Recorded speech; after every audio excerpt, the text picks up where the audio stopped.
Então, bom dia novamente, meus queridos. Vamos dar então continuidade ao estudo que nós temos proposto aqui na Escola Bíblica Dominical, no nosso espaço de adoração, que é a série Quem é o Homem? Quem é o Homem? Semana passada a gente começou com o pastor Lucas o assunto sobre o pecado. E eu gostaria de ouvir dos irmãos o que é o pecado, quais lições que nós aprendemos, algumas definições. Eu queria ouvir dos irmãos, para ver se os irmãos estão participativos, estão lembrando. Alguém pode me dizer o que é o pecado? Pode levantar a mão se quiser, gente.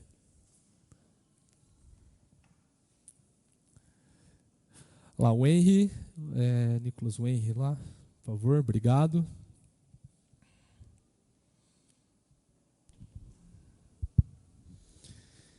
Eu acredito que o pecado, acredito não, né? A Bíblia define como tudo aquilo que ofende a Deus e tudo aquilo que é obra da nossa carne.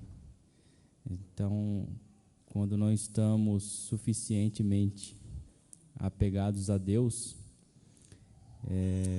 nós produzimos um fruto que não é próprio do Espírito, então é uma obra da carne. Isso, boa. Mais alguém? Alguém poderia me dizer como que o pecado ele se divide? Quais são os dois tipos de pecado?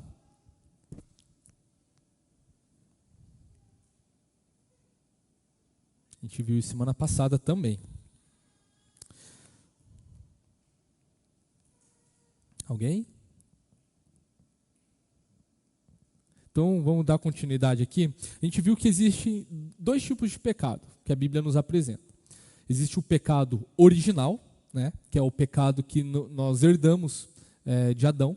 E existe o pecado real ou factual, que é o pecado que são os frutos desse pecado original. É interessante como o puritano John Owen, no livro que ele escreveu, A Mortificação do Pecado, ele faz uma analogia muito interessante quanto como se dá essa natureza do pecado. Ele faz a analogia de uma árvore, onde essa árvore ela tem uma raiz, e essa raiz ela é o pecado original, e os seus galhos são as expressões desse pecado original, né? Então, se você quer tirar uma árvore, imagine uma árvore que é uma praga no seu jardim, no seu pomar. O que você faz com essa árvore? Você corta o galho dessa árvore? Não, você vai dar com a machadada na raiz da árvore, para que deixe de existir. Nós, naturalmente, não conseguimos fazer isso.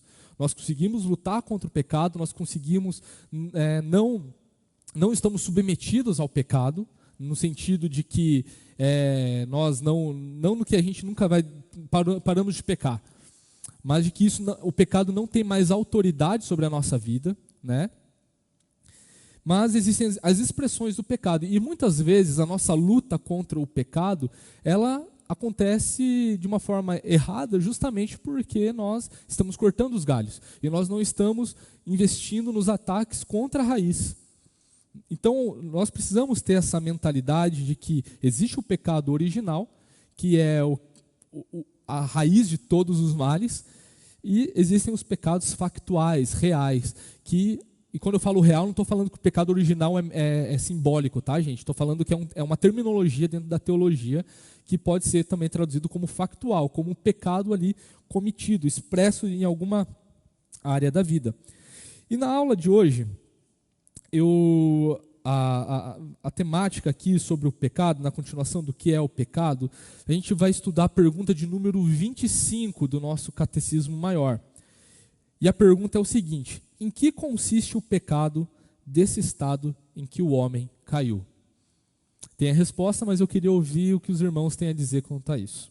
Em que consiste o pecado desse estado em que o homem caiu? O que consiste? Lohan, por favor. Pode ir. Rebelião contra Deus. O que mais? Desobediência.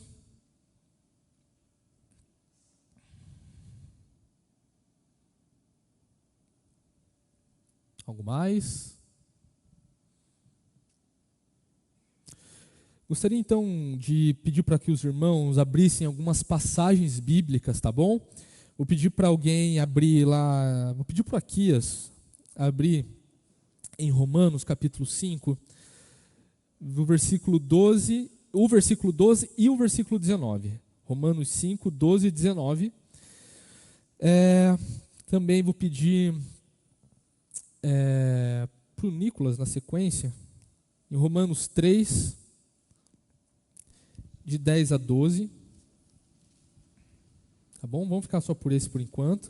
Aqui tem alguns versículos aqui que eu quero tratar ao longo da nossa aula. Pode ler aqui, por favor? Capítulo 5, Romanos 5, versículos 12 e 19. Portanto, da mesma forma como o pecado entrou no mundo por um homem, e pelo pecado a morte, assim também a morte veio a todos os homens, porque todos pecaram. E o 19, né? Logo, assim como por meio da desobediência de um só homem muitos foram feitos pecadores, assim também, por meio da obediência de um único homem, muitos serão feitos justos. Nicolas, pode ler o capítulo 3 ali de Romanos também, de 10 a 12. Como está escrito, não há um justo, nenhum sequer. Não há quem entenda, não há quem busque a Deus. Todos se desviaram e juntamente se tornaram inúteis. Não há quem faça o bem, não há nenhum sequer. Então a gente está vendo aqui que o pecado ele é uma condição de separação total de Deus, né? Então o pecado ele nos coloca nessa situação de afastamento de Deus. A primeira parte da resposta que o catecismo lhe dá aqui é que o pecado desse estado em que o homem caiu consiste na culpa do primeiro pecado de Adão. E alguém poderia me dizer o porquê disso? Por que que nós carregamos a culpa de Adão?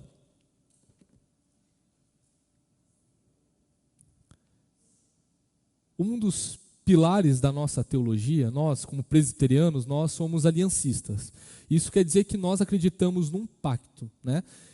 Em 2021, se eu não me engano, no mês da Reforma, o pastor Tiago estava falando sobre uma dessas aulas, né, sobre a Reforma Protestante, e ele reforçou numa dessas suas aulas sobre o aliancismo, sobre o pacto, a teologia do pacto, né, de como Deus ele estabelece um pacto com o ser humano, que amarra toda a Bíblia. Não são 66 livros separados ou histórias diferentes uma das outras, mas que essa teologia do pacto amarra tudo, como se fosse uma única história.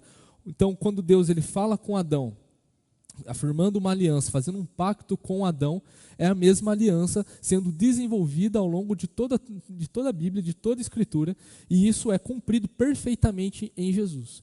É por isso que lá em Romanos capítulo 5, nós vemos que Paulo trata Adão como o primeiro Adão e Jesus é visto como o segundo Adão, né?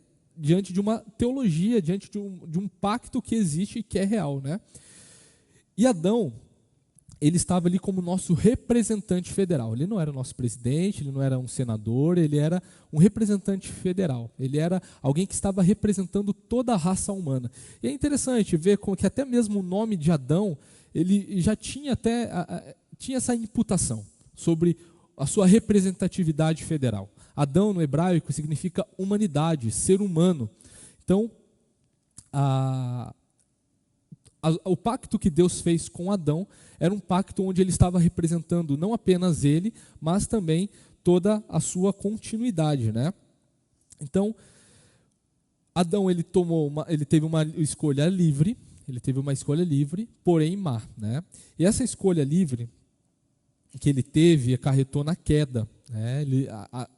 Isso faz pelo fato dele ter tido uma escolha totalmente sem influência nenhuma, uma escolha pelo qual ele teve certeza do que ele queria, foi o que torna ele então culpado. E ele estando representando todos os seres humanos, então isso fala sobre nós também estarmos herdando essa pecaminosidade, né?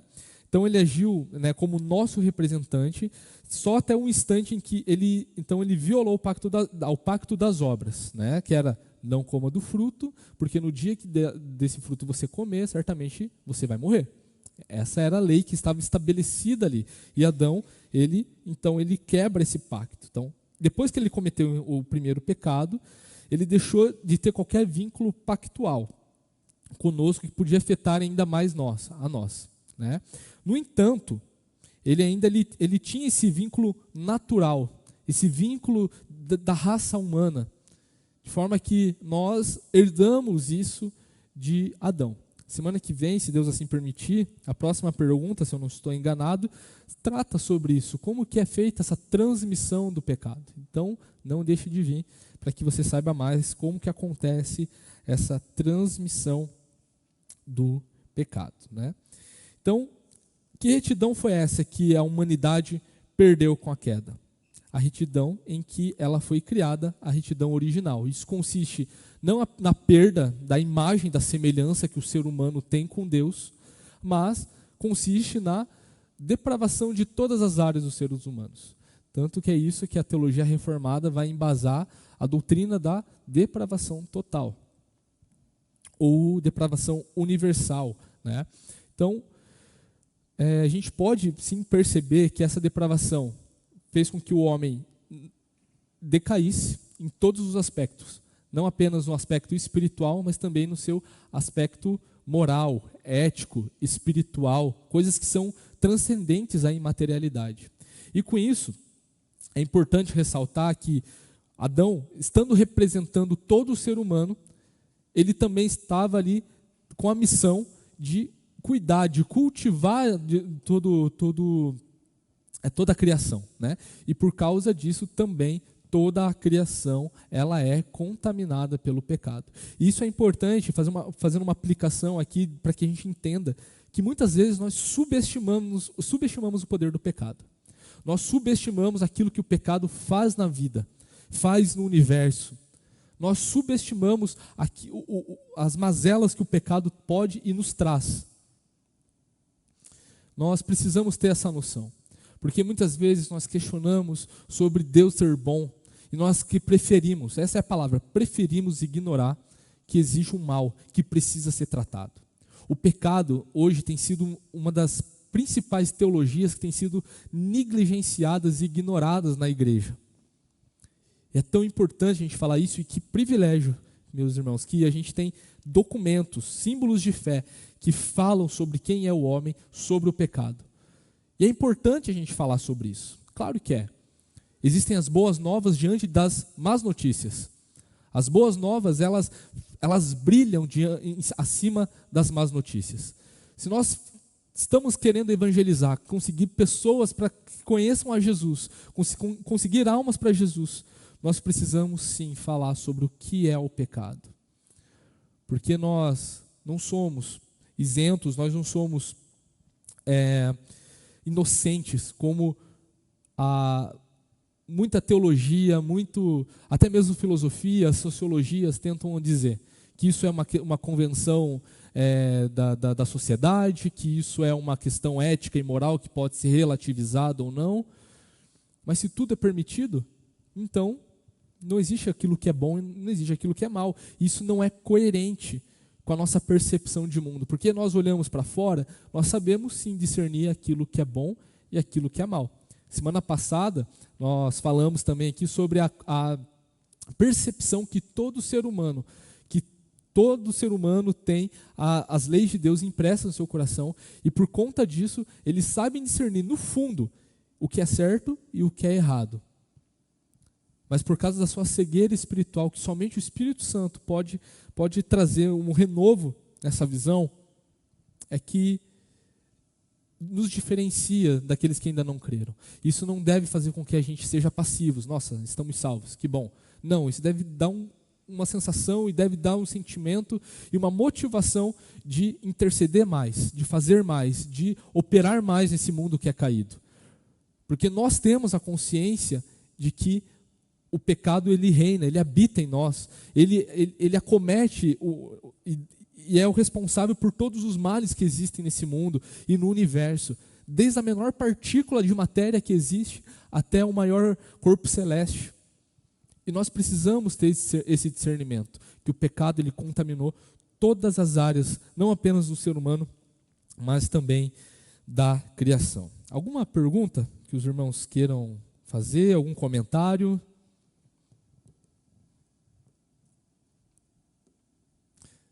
Tá frio, né, gente? Querem ficar quentinho, né? Aqui bate um ventinho aí. Então, dando continuidade, tá clara essa questão, essa relação com Adão, de que ele, como nosso representante, que falhou através do pacto das obras, ele, por conta dele, nós herdamos esse pecado original.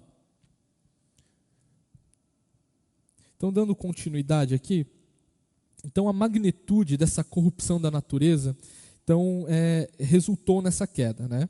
E a gente chama essa magnitude de depravação total, né? Os efeitos no ser humano separação de Deus, né?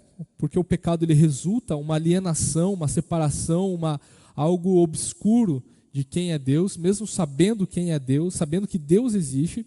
Nós olhamos para dentro da matéria da antropologia, por exemplo, nós vemos que existe um fator comum em todo ser humano, que é uma necessidade de estar bem com um ser superior. A gente vê de uma forma muito ampla de que em várias religiões de que existe uma necessidade de oferecer sacrifícios para uma divindade para apaziguar os ânimos dessa divindade. João Calvino ele vai chamar isso de semis religiones, que é a semente da religião, onde o ser humano ele tem dentro do seu coração, ele tem um anseio inerente dentro dele de que ele precisa estar bem. Ele tem uma noção daquilo que é pecado. Ele sabe aquilo que é certo e aquilo que é errado. Em várias culturas, a gente pode perceber que existe uma noção de que matar é errado, roubar é errado, honrar pai e mãe é virtuoso. Coisas que a palavra de Deus nos ensina. E são essas leis de Deus que são expressas de forma clara e revelada no Antigo Testamento, através dos 10 mandamentos, que está colocado no coração do ser humano. E a quebra desses mandamentos é o que nós chamamos de pecado. O pecado ele não é um errar o alvo, né? Uma das terminologias da palavra pecado no hebraico também, a gente vê isso, que é errar o alvo. Né? Não é apenas isso, é muito mais. É uma oposição ativa, a Deus. É uma afronta contra a santidade de Deus. Isso é pecado. O pecado ele não é uma questão de convenção moral. O pecado ele não é uma questão de parâmetros que a humanidade criou ao longo da história. E eu vou dar um exemplo muito claro quanto a isso. Era um parâmetro moral, era algo muito bem quisto dentro da mentalidade nazista, de que perseguir judeus, por exemplo, era algo bom. Os nossos parâmetros morais não são a base para definir aquilo que é pecado e aquilo que não é pecado. Os parâmetros para definir aquilo que é pecado e que não é pecado é o ser de Deus. A palavra de Deus nos fala, sede santos, porque eu sou santo. Esse é o parâmetro do nosso coração. Não é aquilo que você aprendeu com seu pai, com a sua mãe quando você era criança, não é a sua educação, não é aquilo que você acha ou deixa de achar, não é o que a ciência fala ou deixa de falar, ou nega ou afirma. Mas o parâmetro daquilo que é pecado é aquilo que Deus diz o que é pecado. É importante falar isso. E Deus falar aquilo que é pecado e o que não é pecado, falar aquilo que realmente agrada o seu coração ou não, aquilo que afronta a sua santidade, é uma maravilha, porque isso nos é revelado.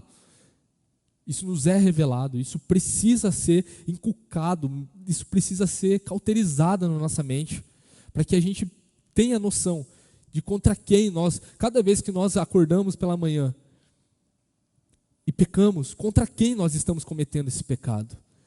Quando o salmista Davi, lá no Salmo 51, o mesmo salmo que o pastor Lucas citou semana passada, para falar sobre a natureza do pecado, a condição que o ser humano, já na sua concepção, se encontra, que é o pecado, o salmista ele também fala que pequei contra ti e contra ti somente. Nós podemos pecar contra nós mesmos, nós podemos pecar contra o nosso próximo, nós podemos pecar contra a criação de Deus. Mas em primeira instância, o nosso pecado é contra a santidade de Deus. É importante falar sobre isso, é importante. O nosso catecismo, a resposta que ele dá a isso na segunda parte, a primeira parte é que o pecado desse estado em que o homem caiu consiste na culpa do primeiro pecado de Adão. Na segunda parte fala o seguinte: na falta de retidão da qual este foi criado e na corrupção da sua natureza, pela qual se tornou inteiramente indisposto, incapaz e oposto a todo bem espiritual, e inclinado a todo mal, e isso continuamente. Indisposto, incapaz e oposto a todo bem espiritual, inclinado a todo mal. Pensa comigo, vou fazer uma analogia aqui para que a gente tenha uma noção. Quero que você imagine comigo a seguinte situação. Vamos esquecer por um momento que você sabe aquilo que é certo e aquilo que é errado, porque vocês não tem nenhum parâmetro de ética e de moral. E vamos colocar nessa situação como você sendo o árbitro de uma final entre Brasil e Argentina numa final de Copa do Mundo. Você é o árbitro de uma final da Copa do Mundo, Brasil e Argentina. A sua tendência e a sua inclinação como um brasileiro com muito orgulho, com muito amor, é apitar a favor do Brasil. Pelo menos isso nos modos gerais, né? Tem brasileiro aí que torce para a Argentina, não entendo isso, mas ok. Mas a sua tendência, sendo um árbitro que só vê como convicção, como foco da sua vida, a seleção brasileira, vai ser apitar a favor do Brasil numa final de Copa do Mundo contra a sua principal rival. Você está até mesmo disposto a cometer alguns delitos, como não dar uma falta a favor do time adversário, como dar um pênalti que não deveria ser pênalti para o seu time.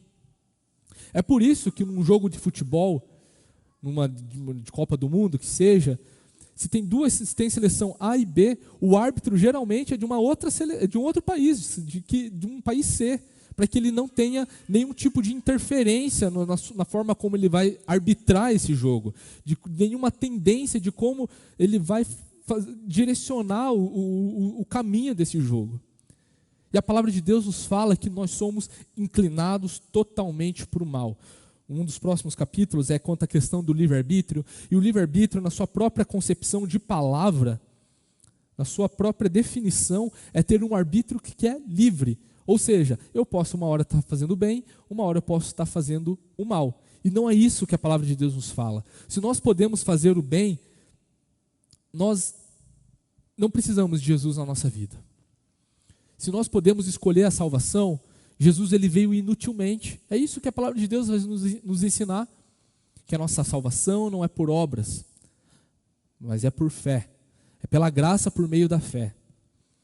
A nossa salvação ela precisa ser dessa forma, porque nós não conseguimos fazer de nenhuma outra forma.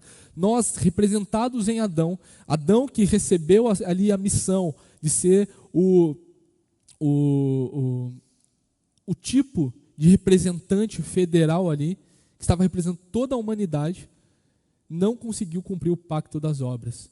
Mas Jesus sim. Por isso que ele é chamado de segundo Adão. Porque Jesus ele conseguiu cumprir toda a lei de Deus. Em nenhum momento ele pecou. É por isso que o crer em Cristo, crer que Jesus ele pode fazer tudo em mim e em você, por nós, pode nos usar também para estar fazendo com que a palavra de Deus seja propagada. É importante ter essa noção. Queria convidar mais alguns irmãos a abrirem alguns textos. Queria convidar o Luhan a abrir ali em Efésios, capítulo 2, versículo 3. Queria convidar o nosso irmão Edmilson a abrir em Romanos, capítulo 5, versículo 6. Pedir para o Henry de Romanos também, capítulo 8, versículos 7 e 8.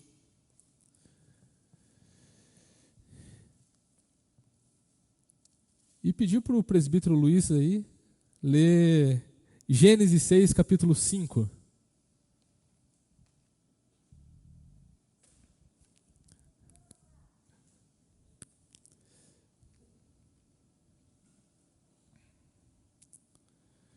Lohan, pode ler. Efésios 2, capítulo 3. Som. Efésios capítulo 2, versículo 3. Anteriormente, todos nós também vivíamos entre eles, satisfazendo as vontades da nossa carne, seguindo os seus desejos e pensamentos. Como os outros, éramos por natureza merecedores da ira. Versão NVI, isso aqui. Perfeito. Romanos, capítulo 5, versículo 6. É o irmão Edmilson aqui. Só um minutinho, irmão. O Nicolas chega com o microfone. Romanos, capítulo 5, versículo 6. Romanos 5, verso 6. Isso. Porque Cristo, quando nós ainda éramos fracos, morreu a seu tempo pelos ímpios. Isso mesmo. Henri, Romanos 8, de 7 a 8, por favor. Fazendo o Nicolas andar para lá e para cá.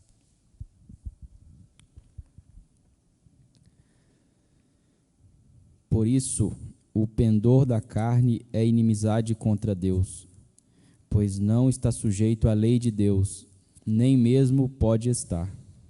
Portanto, os que estão na carne não podem agradar a Deus. Presbítero Luiz, Gênesis capítulo 6, versículo 5. Pode ser. Pode ser, não tem problema. Viu o Senhor que a maldade do homem se havia multiplicado na terra e que era continuamente mal todo o desígnio do seu coração. Então a Bíblia ela deixa muito clara qual é a inclinação que o coração do homem está direcionado. Qual é essa inclinação? A gente sabe, porque a palavra de Deus, como eu falei agora na devocional, é o livro mais realista que existe, que mostra qual é a nossa condição, e é por isso que tanta gente odeia a palavra de Deus. É por isso que tanta gente tem repúdio contra a palavra de Deus. Então, a magnitude, né, a depravação total na natureza, ela implica que a depravação total da natureza, ela implica que o não salvo não pode fazer nada de bom. O não salvo, ele não pode fazer nada de bom? Pode? Desenvolva um pouco mais, Lohan.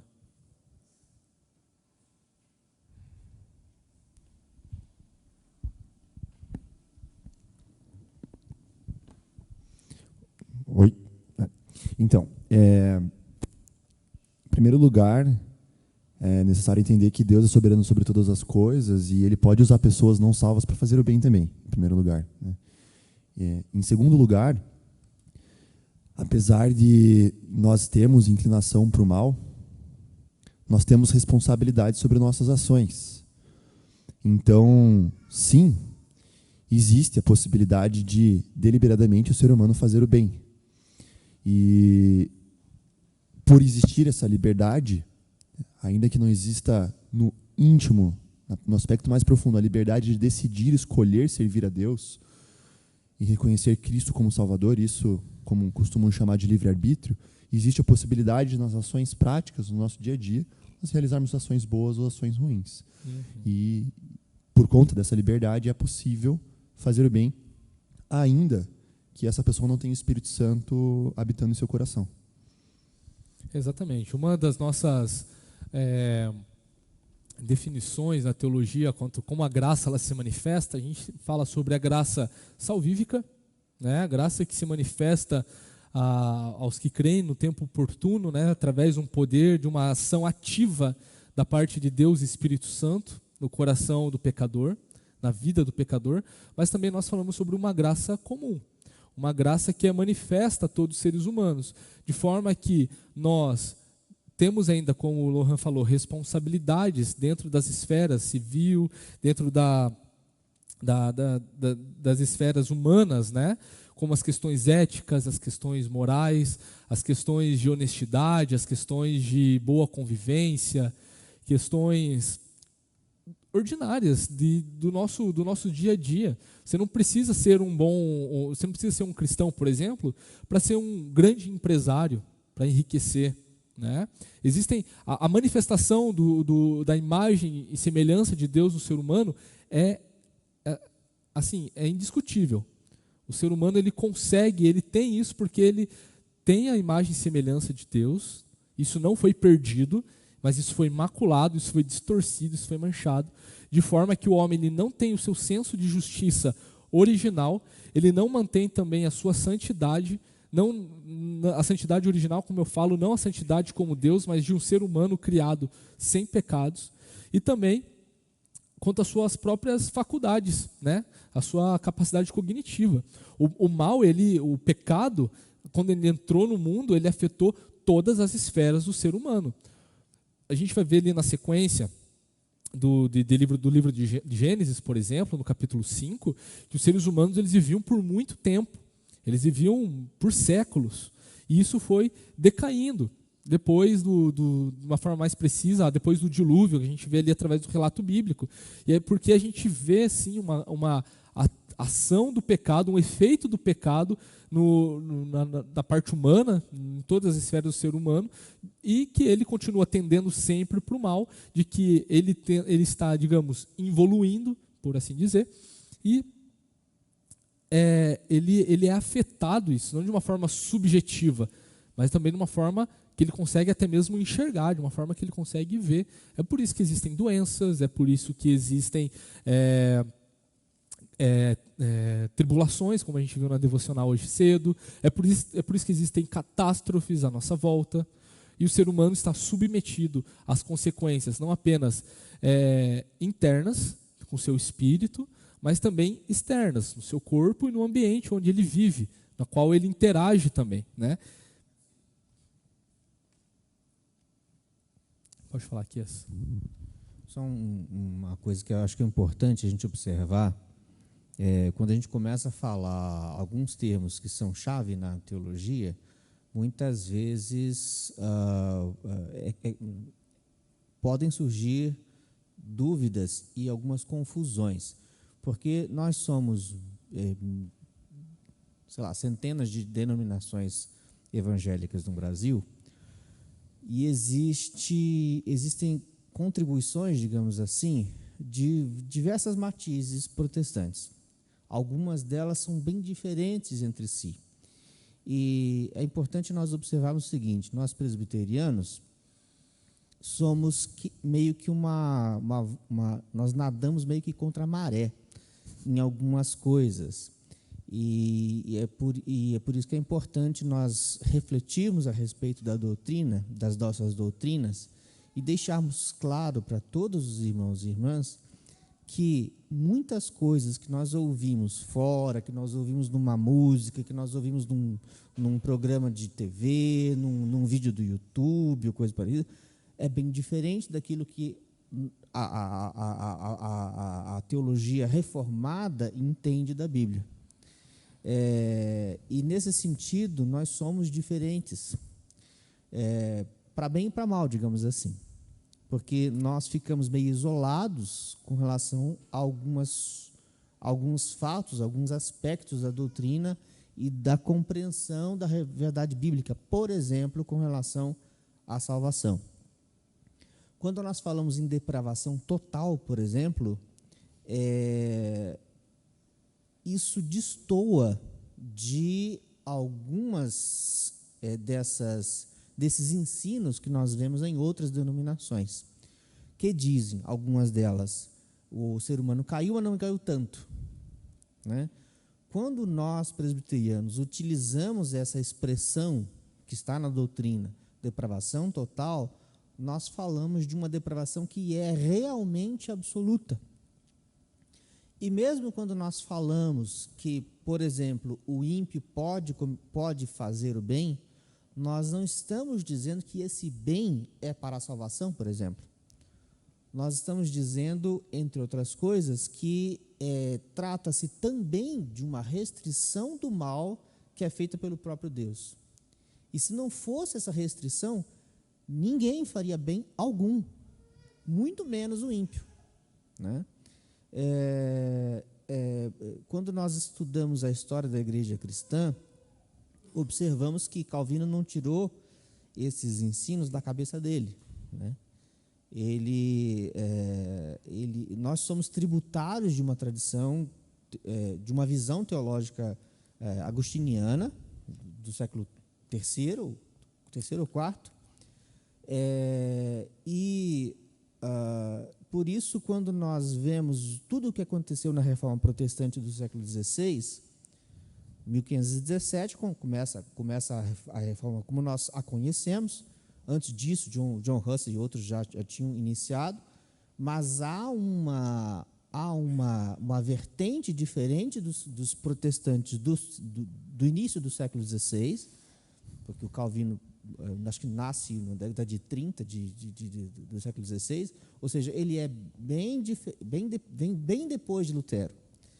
E aquelas contribuições de Calvino, posteriormente de Farel, de Beza, etc., e tudo o que aconteceu, tanto na Suíça quanto na Escócia e tudo mais, são experiências importantes para nós conhecermos, para nós percebermos por que é que nós, presbiterianos, pensamos diferente do batista, do metodista, do luterano, do adventista, etc. e tal. Então, principalmente para o crente que quer se aprofundar na verdade bíblica, primeiro, conhecer muito bem a Bíblia, ler bastante a Bíblia, porque a nossa religião é a Bíblia. Não é nem o presbiterianismo, nem Calvino, é a Bíblia. É um ditado comum para nós. A nossa religião é a Bíblia, acima de todas as coisas. O que ela diz é o mais importante. Quando nós votamos fidelidade à igreja, nós votamos fidelidade à igreja e às lideranças enquanto elas se mantiverem fiéis à Bíblia. Então, a nossa religião é a Bíblia. Primeiro de tudo, conhecer muito bem a Bíblia. Aqueles que amam a verdade procurarão conhecer, ou fazem bem em conhecer, a história da igreja cristã como um todo, desde a igreja primitiva até hoje em dia, para saber as coisas que aconteceram, as coisas principais que aconteceram. E ter essa visão geral de por que é que uma determinada denominação, diferente da nossa, diz isso ou diz aquilo. Porque tem origem na visão doutrinária. Então, é extremamente importante esse momento que a gente está fazendo, de se debruçar não apenas a respeito das doutrinas, mas da Bíblia em si, daquilo que Deus revela de si e do que Ele tem feito, do que Ele promove em termos de transformação e de como essa salvação se dá. É muito importante nós observarmos que na visão presbiteriana, na visão calvinista, na visão reformada, que são sinônimos nesse sentido, a salvação não é uma obra do homem e não tem qualquer interferência do homem. Então, assim como Agostinho falava, antes da salvação, antes desse toque do Espírito, o ser humano não pode não pecar, ele não tem essa condição de não pecar. É só o toque do Espírito, é só o sangue de Jesus que nos permite ver restaurada essa capacidade de escolher o bem. Né? Exatamente. É importante isso daí, justamente porque, como o Lohane respondeu, e na continuidade aqui da nossa aula, que sim, os ímpios podem fazer coisas boas, eticamente falando, né? Quando a gente viu sobre na série lá sobre as bem-aventuranças, né? Nós vimos que não são parâmetros, a Bíblia não está oferecendo a nós parâmetros de viver uma boa ética e uma boa moral. Isso não é fazer aquilo que é bom, fazer aquilo que é errado, é mais que a nossa obrigação. Isso não é o que nos aproxima de Deus. É o que é a resposta em obediência a Deus, a resposta em amar a Deus. Esses dias eu estava vendo uma série onde um pai e um filho estavam conversando e o filho ele falou assim, que a minha obediência a você, pai, é uma forma de agradecer por tudo de bom que você faz por mim. A minha obediência é isso. E é verdade. É uma forma de demonstrar o amor na prática, porque o amor é muito mais serviço do que sentimento. É importante falar isso. E por mais que os ímpios possam fazer coisas que para si mesmas são boas, mas eu, sei lá, fui fazer uma ação social na África, levei comida não sei para quantas pessoas, resgatei isso, aquilo. Elas fazem isso por elas mesmas, elas não fazem isso porque amam a Deus. Elas fazem isso por julgando de que alguma forma, para sanar a culpa que existe em suas consciências, seja de uma forma anestesiada. E é isso que o que o Aquias falou é muito importante. Hoje tem muita gente trazendo teologia como se fosse teologia de Deus, mas que na verdade é teologia satânica, falando que o ser humano não tem dívida com Deus. E tem dívida sim.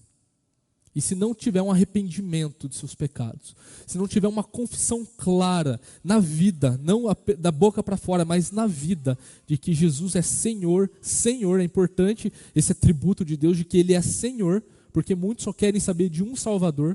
Sem isso, não existe salvação, não existem boas obras.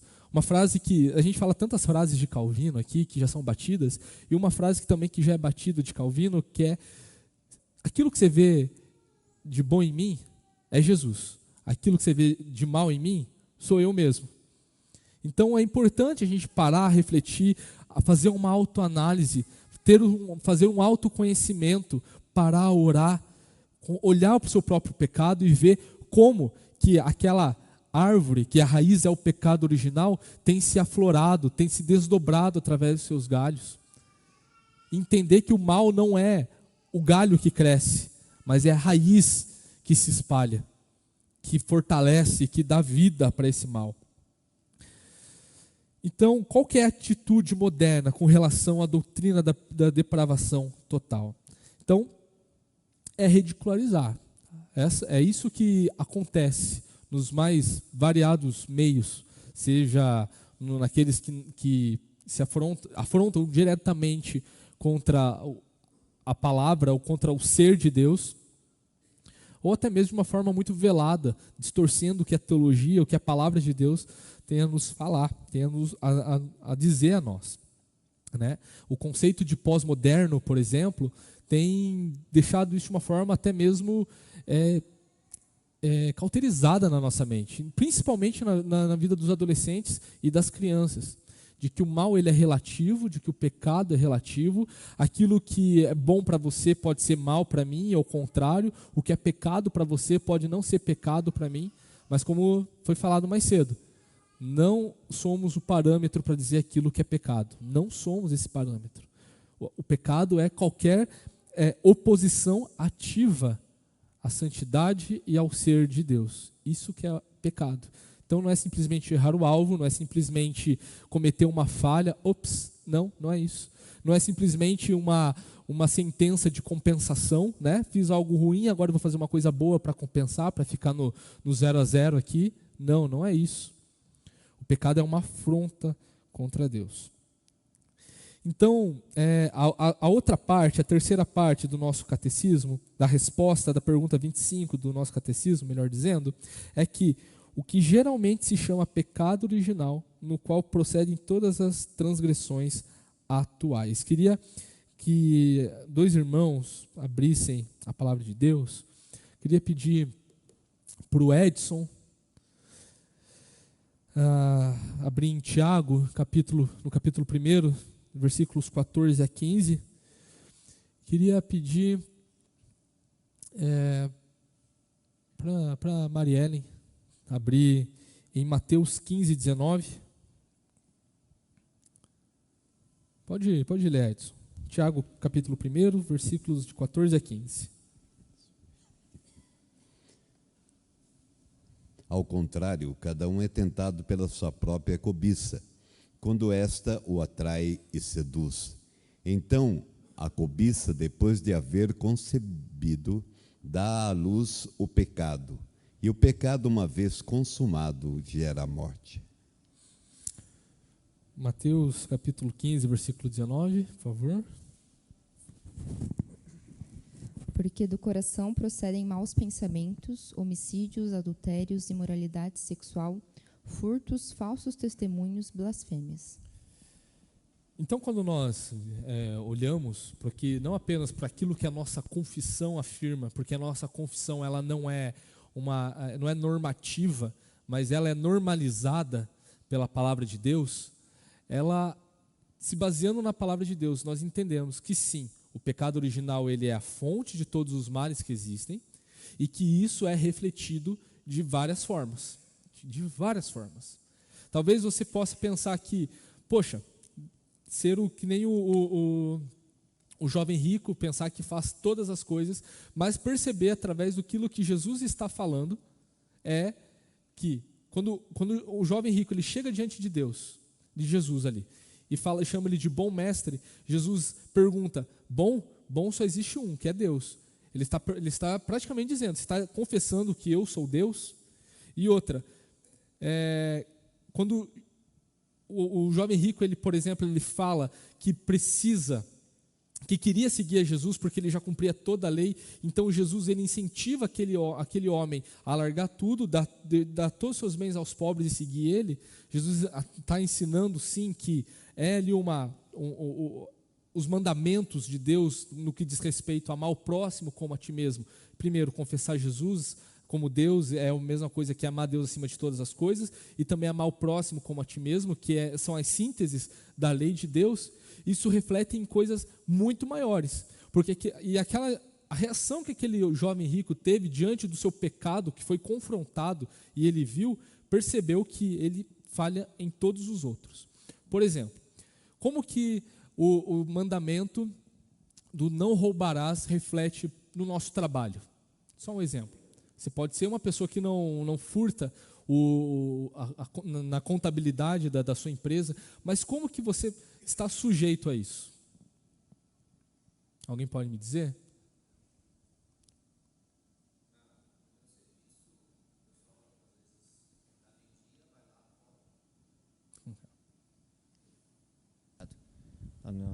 Onde eu trabalho, tá ligado? Algumas pessoas vão dar meio-dia, elas almoçam, elas esquentam a comidinha, elas comem. Agora eu vou dar uma volta. Aí bate o cartão e vai sair. Isso, tipo, roubar o tempo. Está roubando o tempo, está ganhando, está recebendo, está caindo ali o salário todo mês referente a um trabalho, num contrato que foi proposto ali, e está roubando aquele tempo. E muitas vezes nós olhamos para o nosso coração e nós preferimos negociar com a nossa consciência, dizer que não, isso aqui não é bem assim, né? O pastor está equivocado no que ele está falando, não é bem isso, né? A interpretação da Bíblia aqui não é bem essa, né? Nós negociamos com que muitas vezes nós não preferimos chamar de pecado. Nós entendemos que sim, o pecado ele é sutil e muitas vezes nós subestimamos o poder desse pecado. Nós subestimamos, nós não estamos muitas vezes compromissados.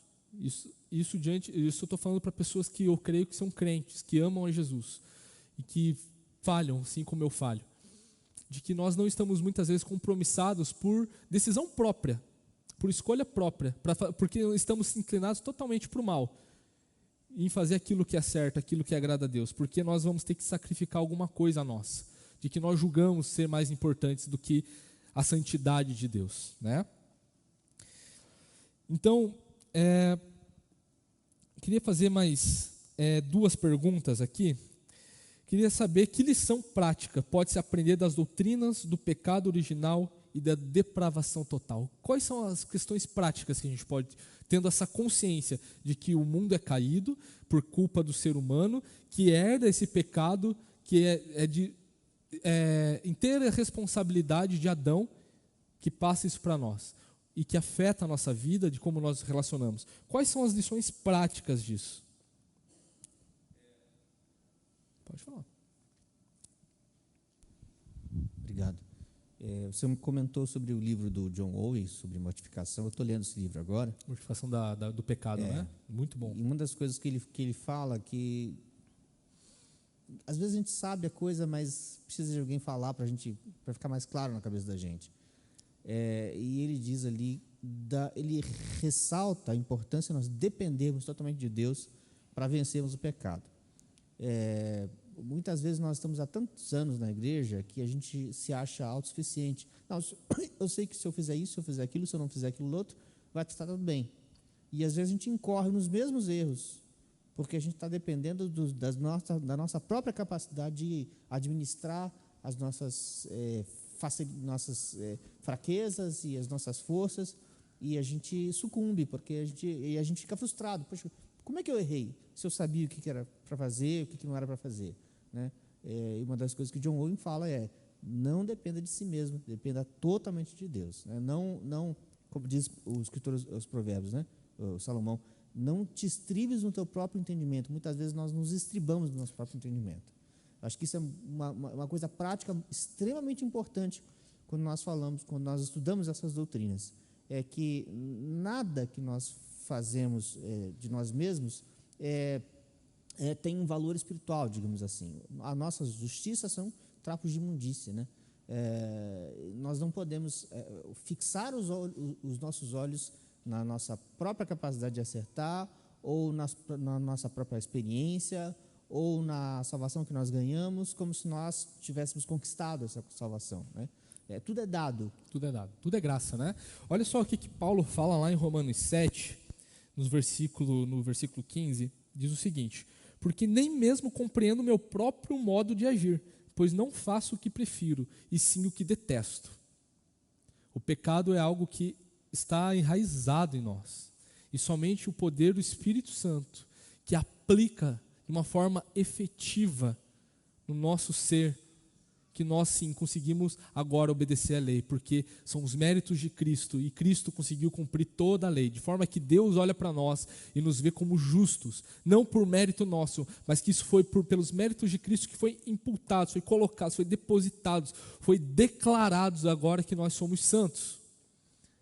Mas nós, de forma alguma, devemos subestimar o poder do pecado. Isso pode ser algo muito mais prático, de um modo muito, de uma forma equivocada, obviamente, de que existem pessoas que pecam mais e pessoas que pecam menos. Pessoas que são mais imaturas na fé ou que são mais imaturas de idade, pecam mais, e as que são mais maduras e são mais experientes, estão mais tempo na igreja, não são. Como se isso também fosse o fator regulador para dizer aquilo que é pecado ou não. Novamente, o fator regulador, aquilo que determina o que é pecado, é o que Deus fala o que é o pecado. E muitas vezes nós caímos nessas armadilhas, de dizer que, puxa, a minha compreensão de vida de igreja, de 20 anos, 30 anos, 40, 50, 60, Luiz Alves anos, é que nós achamos que está dependendo de nós, de dizer o que é pecado. Nós passamos a ser o princípio regulador da vida cristã. E nós muitas vezes queremos impor isso na vida do nosso próximo, queremos fazer isso de uma forma extremamente equivocada na nossa evangelização, e é por isso que muitos odeiam a palavra de Deus, odeiam a Deus, não por causa de quem é Deus, porque o interior de todo ser humano busca esse preenchimento, busca essa reconexão. Isso significa a palavra religião, religar. Isso significa a palavra de busca de alguém que é transcendente, que não está submetido ao espaço e ao tempo.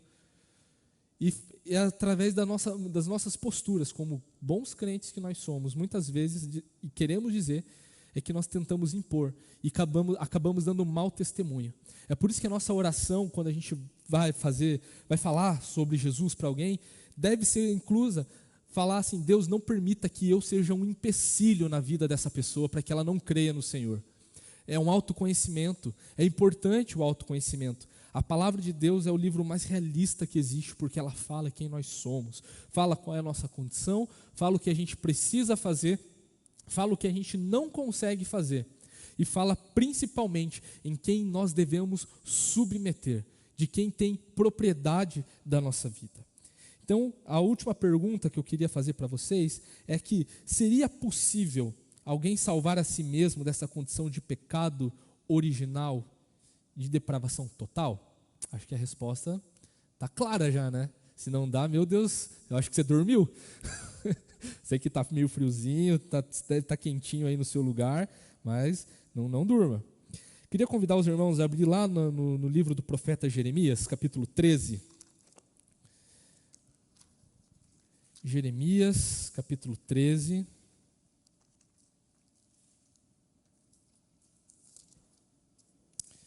Versículo 23.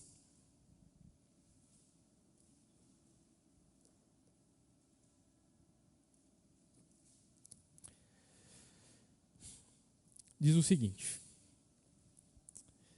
Jeremias 13, versículo 23, diz o seguinte: será que o etíope pode mudar a sua pele, ou o leopardo as suas manchas? Se possível, também vocês poderiam fazer o bem, estando acostumados a fazer o mal. O versículo 22, ele fala o seguinte, um versículo anterior: talvez você se pergunte, por que me sobrevieram essas coisas? Então saiba que foi por causa da multidão de suas maldades que as abas da sua saia foram levantadas e os seus calcanhares sofrem violência. O pecado ele existe por responsabilidade humana. O pecado que você comete é por responsabilidade sua.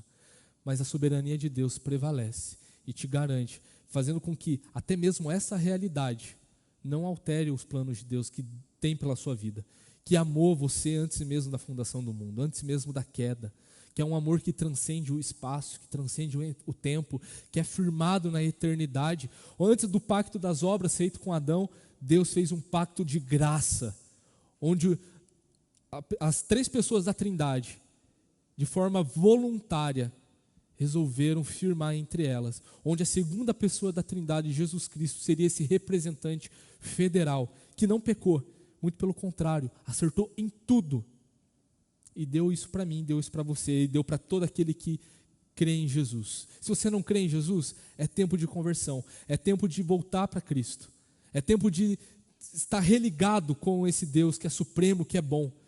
Esse Deus da Bíblia, ele é diferente de qualquer outro tipo de divindade que possa ser apresentada, porque é um Deus que não está ausente, mas é um Deus presente, que não é apenas um Deus criador, mas que é um Deus que ama, cria e opera com amor, e que esse amor, ele superabunda onde há pecado.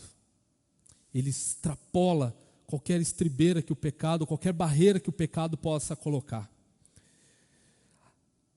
Nós devemos sim viver em santidade e em justiça.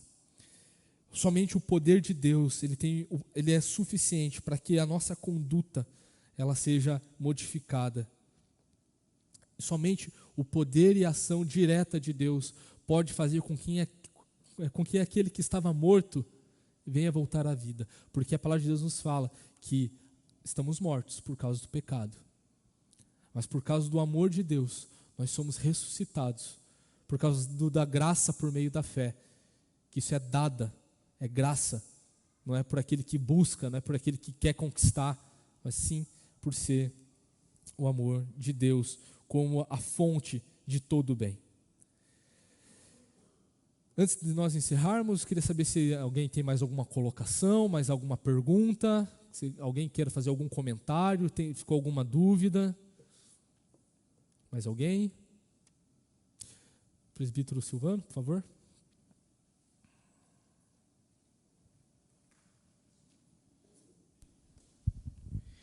Sobre essa questão que você fez, essa última pergunta que você fez, né? Se o homem pode salvar-se a si mesmo, não tem como. Não tem, né? E o Evangelho de João, aqui no capítulo 1, o verso 11 a 13 diz aqui: veio para o que era seu e os seus não o receberam. Aliás, do verso 10 em diante. O verbo estava no mundo. Quem que é o verbo? Jesus, né? O mundo foi feito por intermédio dele, mas o mundo não o conheceu. Veio para o que era seu e os seus não o receberam. Mas a todos quanto o receberam, deu-lhes o poder de serem feitos filhos de Deus, a saber, aos que creem no seu nome, os quais não nasceram do sangue, nem da vontade da carne, nem da vontade do homem, mas de Deus. O novo nascimento, né? Aquilo que lá no capítulo 3, o encontro de Nicodemos com o Senhor Jesus Cristo, o Senhor Jesus Cristo disse para Nicodemos: importa-vos nascer de novo para entrares no reino de Deus. Né? Não tem como. O homem, né, ele está morto mesmo nos seus delitos e pecado, e por si só não tem o que fazer. Né? É o que o verso 12 diz aqui, né? No o verso 13. Os quais não nasceram do sangue, nem da vontade da carne, nem da vontade do homem, mas de Deus. Se Deus não vir ao nosso encontro e não nos vivificar pelo seu Santo Espírito, nos dar vida, não tem salvação. E que privilégio, Eu olho para mim mesmo, e eu desafio vocês a olharem para vocês mesmos também, fazer um autoconhecimento e perceberem o quão incapazes nós somos de fazer qualquer coisa que, de fato, nos dê algum tipo de salvação. Porque se fosse para nós escolhermos alguma coisa, pode ficar tranquilo, a resposta é clara, a gente já faz isso, e nós escolhemos aquilo que é mal, porque nós somos totalmente inclinados para aquilo que é mal. Não tem como nós voltarmos, não tem como o morto se levantar sozinho, não tem como um corpo de um morto, qualquer função que ali tenha, por mais que tenha um cadáver ali, tenha ouvido, tenha boca, tenha nariz, não faz nada. Só tem função quando aquilo ali está vivo. E quem revivifica aquele que está morto é o Senhor Jesus. Porque toda a autoridade lhe foi dada. Ele cumpriu toda a lei de Deus, tudo aquilo que Adão, nosso pai, que não conseguiu cumprir, que nós, por causa dele, não conseguimos cumprir. Agora, através do segundo Adão, que é Jesus Cristo que nos comprou, nós conseguimos. E essa é a mensagem de boas novas diante de más notícias que existem nesse mundo. De que existe um Deus que ama, que perdoa, que derrama graça e que não hesita em dar cada vez mais graça. E isso é renovado a toda manhã. É esse Deus que eu quero que te acompanhe e que te leve em paz até a sua casa. Vamos orar? Bondoso Deus, que privilégio, que graça maravilhosa é estar aqui, Pai, na sua casa. Falar do Senhor, falar sobre o ser de Deus, olhar para nós, percebermos quem nós somos e perceber, e essa noção, Pai, de quem nós somos, faz com que nós fiquemos desesperados por alguém que é bom. Obrigado, Deus, porque o Senhor é esse Deus que se revela e que se revela como o sumo amor, o sumo bem, que nos dá, Pai, de graça, Pai, todos os méritos que Jesus conquistou naquela cruz. Obrigado por não depender nada de nós. Que bondade, Pai, é saber que as nossas forças são extremamente limitadas, porque são oportunidades que nós temos de ser usados pelo Senhor, de sermos usados pelo Senhor, que é ilimitado e pode fazer todas as coisas, até mesmo transformar a vida de pecadores, que uma hora eram inúteis, mas que por causa do seu amor, por causa da sua vida, fez com que fosse útil para pregar a palavra, para ser influente na sociedade, para ser sal e luz dessa terra. Obrigado, Jesus, por tamanha graça, por tanto amor, que somos tão imerecedores. Te louvamos. Leva-nos em paz, ó Deus, que o Senhor esteja conosco, que estejamos aqui à noite, Deus, para prestar o culto que é devido ao Senhor. Te louvamos, Jesus, no teu santo nome. Amém. Então, irmãos, que Deus assim nos abençoe.